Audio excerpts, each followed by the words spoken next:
Hello there. Hi, Othniel. Hi, Zion. Hi. We're back here again, and on this platform, the general topic is all answers are in the Bible, right? Mm-hmm. That's it, yeah. Do you think everybody will agree with that? Well, okay. I think first and foremost that so people look at the Bible as a religious book. Okay. And honestly, the Bible is that paradigm, that way of thinking that is a challenge, because the Bible really is a book of life. It's a business book. It's a love book. It's a book of life. And so if you approach it Looking for answers to life's questions. Correct. Looking for answers to life questions. The answers are somewhere in the avenues and the streets and the lanes of the Bible. But sometimes you may need to dig, and do some archaeological findings to be able to find some of those truths. You understand? If you want gold from the earth, you want silver, sometimes you have to mine, right? And so some of life's questions are hidden in some of those places. But because people say it's a religious book, so they shut their minds off and say it's only those church people. But many of the principles of success in life, success in marriage, success in different things come from the very pages of the Bible. It looks like you're saying that the Bible is like life's manual. It's really life's manual, really. Okay, so what are your thoughts on? Personally, for me, yes, I do believe that the Bible has all the answers to life's questions, and that is based on a number of things: my faith, my experience. Okay. So another person may have another experience, and that's entirely fine. They disagree with that, and that's what they think. But for my own understanding, my own experience, I do believe that it has all the answers. So are you trying to say that for all your life's questions, you found the answer in the Bible, or are there some questions in your life that you are still looking for the answer, or you're believing the answer is somewhere there, but you maybe haven't seen it? So with respect to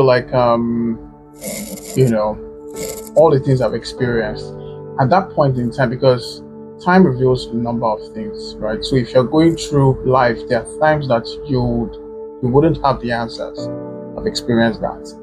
But as you encounter and move further, the past becomes clearer to you. Okay. Then it's put in context and perspective that gives wisdom on how to, go forward. So that's right. Even in natural life, as you grow older, there's some things you didn't understand while we were younger. Yeah. But now you look back and can put it all together, right? So, Othniel, do you think that your approach to the Bible do you think that your approach to the Bible has anything to do with you finding the answers or not? Well, I think you've said it already.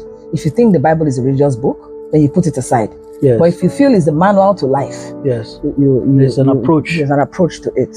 So what do you think? Are there people who get to a stage and they stopped believing? What do you think are part of reasons for that? They were looking at it as the ultimate, and then for whatever reason, they don't think it's ultimate anymore.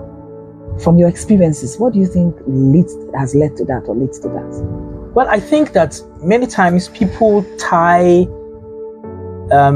their belief to men, their leaders, the leaders before them.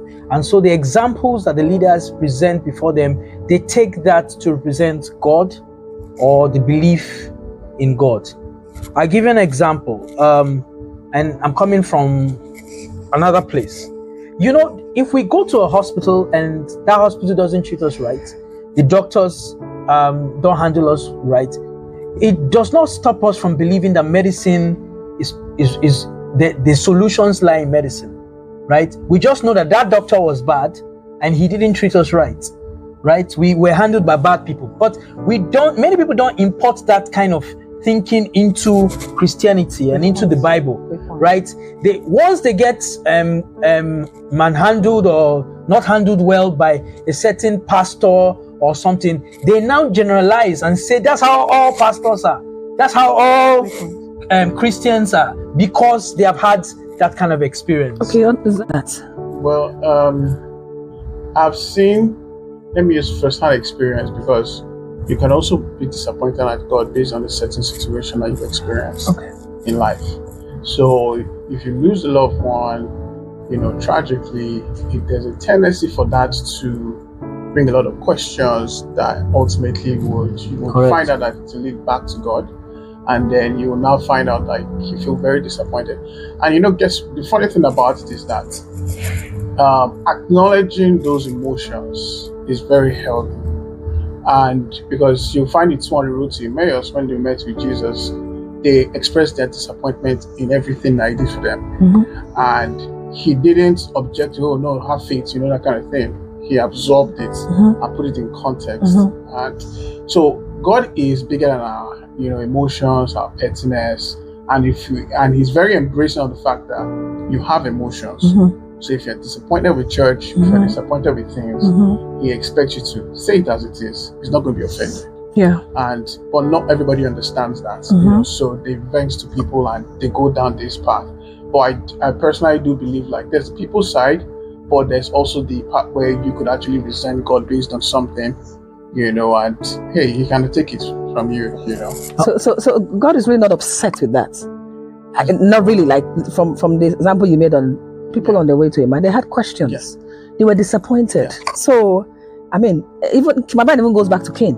Yeah. With his nasty attitude and behavior, God was still open for a discussion. And Exactly. I think God is really cool. Yeah. So I wanted to say as a follow-up to that, because what you said is very real. People experience certain kind of experiences in life that bring them to a defining moment where they have serious questions, and instead of waiting for the answer, they begin to answer it themselves. And sometimes we create the answers for ourselves and go down a street that just leads to nowhere, because we are now led by our emotions and our feelings. And I don't think we're built to be led by that, because if you go that way, pain, tears, frustration, hurt, and if you stay in that, you can be trapped. And that's the literal definition of being stuck in the past. Because the feelings of the past will create, because our feelings make us take the kind of actions that we do many times, right? And then the actions lead to consequences.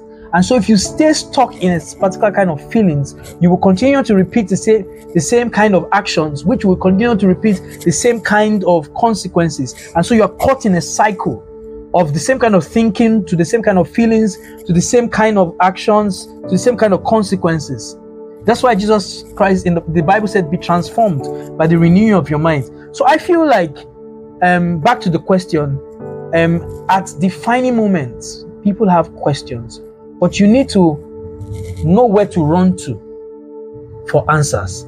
Either a support system and have the right support system, or the Bible, or some leader or somebody that you really trust. Not just anybody. People who have proven track records. There's so many influencers now. Everybody just claims to be an influencer. No, somebody who has been through, and can advise, because really people get, when they have deaths in the family, and for years they can stay stuck in this and become angry. I know a certain lady who I think her problem started from losing her father, and I feel that her father, did a lot of things in church. And so I may be wrong, but I just think that she was just in that space that, how can God be this wicked? You understand? People will say, what kind of a God is that? That after I've done all this. And so some certain kind of questions will lead you to some certain kind of answer. So you have to find a way to answer it. You have to be able to define God's love in another way, because God's love is not our type of love. I hope I'm not taking it to another place. Yeah. And I just wanted to, because I need to wrap up. And I remember they say in this present day, one of the most expensive thing you can hold that can rob you is a closed mind. Once you can keep an open mind, there's always an answer. And then if you can drop in the comments, what are your thoughts on why do you think people lose faith in that which they thought was truth? Okay, God, the Bible, and different things. We'll appreciate to read from you, to hear from you. So until next time, please say up now. Thank you very much, Zion. Thank you. Thank you for sharing.